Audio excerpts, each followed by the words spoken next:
The woodpecker is a very special little bird.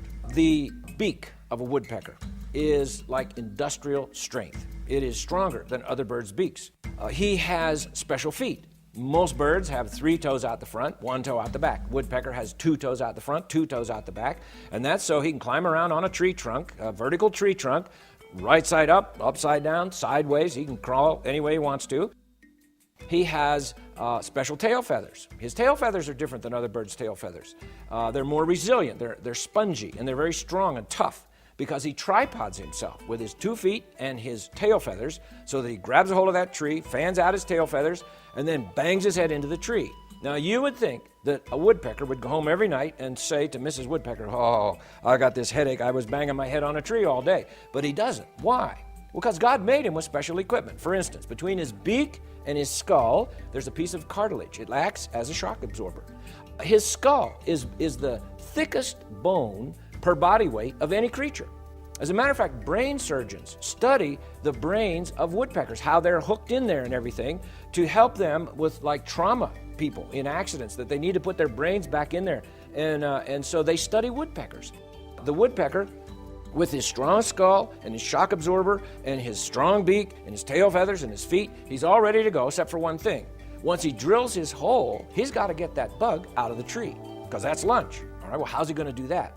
Well, most birds, their tongue goes right to the tip of the beak.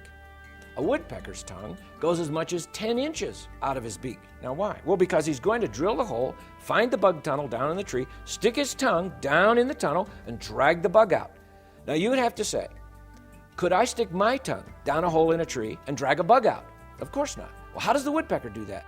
Well, God made the woodpecker with little barbs on the tip of his tongue. And he will literally stab that bug larva down in there because it doesn't want to come out. But in case that's not enough, he has a little glue factory in his tongue that manufactures exactly, precisely the right glue to stick to the bug, but it doesn't stick to his beak. And so he pulls that bug into his mouth. Now we have a problem, if evolution is true. Let's say over hundreds of thousands of years, this woodpecker got all this equipment, and then he glues his tongue to a bug and he swallows the bug. What just happened to his tongue? He just swallowed his tongue. You know, he dies, he just strangled himself, okay? But he doesn't. Why? Well, because as he brings the bug into his mouth, he has another little factory that manufactures the solvent to dissolve the glue. So he dissolves the glue, loosens up the bug, swallows the bug. God made him that way. Woodpeckers, when they peck, they open their eyes between each peck, and they aim their beak, they focus, they aim their beak, they close their eyes, and then they hit the tree. So you hear a woodpecker out there, he's going, drr, drr. Every time you hear that, drr, in between each peck, he opens his eyes, focuses, aims his beak, hits the tree. Why? Well, they used to think it was just to keep the wood chips out. But now the scientists have measured the force of the impact of the woodpecker's head against the tree, and the force is so great that if he did not close his eyes, he would pop his eyeballs out.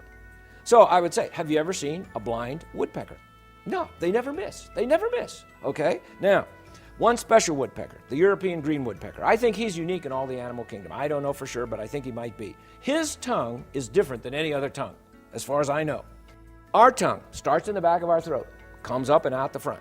His tongue starts in the back of his throat, goes down the throat, comes out the back of his neck, up over the top of his head. It's under the skin, comes out a little hole between his eyes, goes in one of his nostrils, and then comes out of his beak.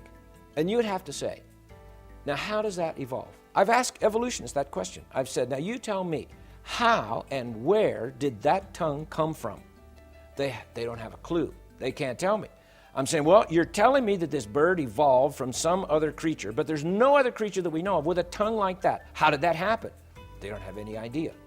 So what could I say as a creationist? I would say God made that little woodpecker, and I think he made that woodpecker to challenge the evolutionary community. Because as they study that little bird, they know there is no way this little thing could evolve.